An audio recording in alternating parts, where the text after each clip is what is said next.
Vous êtes chez Tartampion, salut à tous. Et nous voici à Ludiquest, le festival du jeu de Saint-Étienne pour cette première journée. Nous sommes avec Kevin de chez Yellow. Bonjour Kevin. Bonjour. Alors, Kevin va nous présenter les règles de Creativity, qui est un jeu de Yellow. Donc, Kevin, on regardait tout à l'heure 2 à 8 joueurs, C'est ça, à partir de 12 ans, c'est ça, pour des parties d'environ 30 minutes. c'est ça. Parfait. Sur la boîte.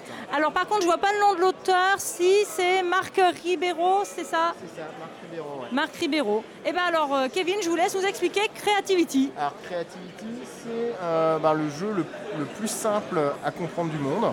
C'est on va jouer en équipe et on a des cartes à faire deviner à ses coéquipiers. Le mot qui est à faire deviner est marqué ici. Alors forcément, là, comme ça vend pas beaucoup de rêves. On se dit, on a déjà vu plein de jeux comme ça. Qu'est-ce qui fait l'originalité de Creativity? L'originalité de Creativity, c'est que pour un même mot, vous allez pouvoir le faire deviner de 9 manières différentes. Et en fonction de la manière que vous allez choisir pour le faire deviner, vous allez marquer plus ou moins de points. Donc là, par exemple, le mot police, si je le faisais deviner en faisant un dessin, je marquerais 30 points.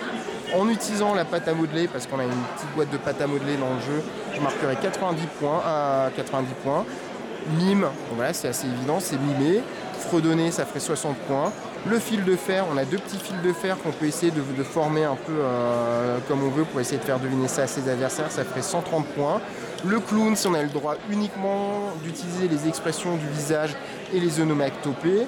Un mot, on a le droit de dire un mot. 2 mots, on a le droit de dire 2 mots. Et question, on pose la question qui est marquée sous la carte. C'est vraiment si on est en panne d'inspiration. Ce qui est intéressant aussi, c'est que l'équipe adverse ne reste jamais inactive pendant le jeu, parce qu'à son tour, une équipe devra faire deviner 5 cartes pendant le temps du sablier, c'est-à-dire 90 secondes. Si à la fin du temps imparti, l'équipe n'a pas trouvé tous les mots, l'équipe adverse peut faire des propositions, une proposition par carte qui n'a pas été trouvée, et éventuellement marquer les points et shipper les points à ses adversaires.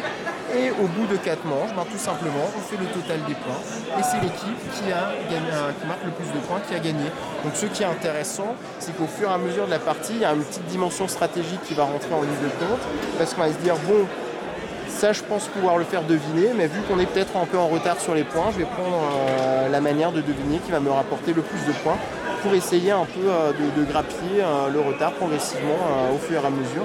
Et voilà, c'est tout simple, Creativity. Je ne sais pas s'il y a besoin de rajouter quelque chose. Moi, je pense qu'au niveau des règles, on a tout compris. C'est donc du coup un jeu d'ambiance assez sympathique qui regroupe plein de manières de mimer. C'est ça, de faire deviner les mots. Voilà, et un tout petit peu de stratégie pour la course au point. C'est ça, tout à fait. Bon, on n'a plus qu'à y jouer. Voilà. Merci beaucoup Kevin de chez rien. Yellow.